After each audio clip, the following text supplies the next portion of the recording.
ભારતની ધરતી પર અનેક સંતો જન્મ્યા છે, પણ એક એવા સંત હતા જેમણે પોતાના જીવનનો દરેક શ્વાસ સમાજસેવામાં સમર્પિત કર્યો. તેમનું નામ હતું સંત ગાડગે મહારાજ. તેમનો જન્મ 23 ફેબ્રુઆરી 1876ના રોજ મહારાષ્ટ્રના અંજગામ ગામમાં થયો. મૂળ નામ દેવાબાપા કરુણજી જાતે ભાલેરાવ. ગરીબ ખેડૂત પરિવારમાં જન્મેલા હોવા છતાં તેઓ બાળપણથી જ દયાળુ અને સેવા ભાવના ધરાવતા હતા. ગાડગે મહારાજ જ્યાં પણ ઉપદેશ આપવા જતા પહેલા ગામની ગંદકી સાફ કરતા. તેઓ માનતા કે ગંદકી દૂર કરવી એ જ સાચી ભક્તિ છે.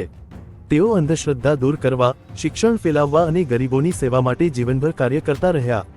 તેમનું જીવન અત્યંત સાદું હતું. ફાટેલા કપડાં, પાટિયું બિછાવી સૂતા, પોતાનું પેટ ભરતા પહેલા બીજાનું ભોજન પૂરું કરાવતા. તેમની વાણી હંમેશા સીધી અને પ્રેરણાદાયક હતી. 20 ડિસેમ્બર 1956ના રોજ તેમનું અવસાન થયું, પણ તેઓ છોડી ગયેલી સ્વચ્છતા, સેવા અને શિક્ષણની દીવા આજે પણ પ્રેરણા આપે છે. મહારાષ્ટ્ર સરકાર દર વર્ષે સંત ગાડગે બાબા ગ્રામ સ્વચ્છતા અભિયાન ચલાવે છે.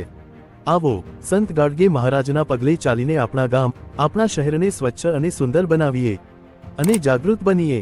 જાગૃત ચેનલ સાથે જોડાયેલા રહીએ. લાઇક, શેર અને સબસ્ક્રાઇબ કરીએ.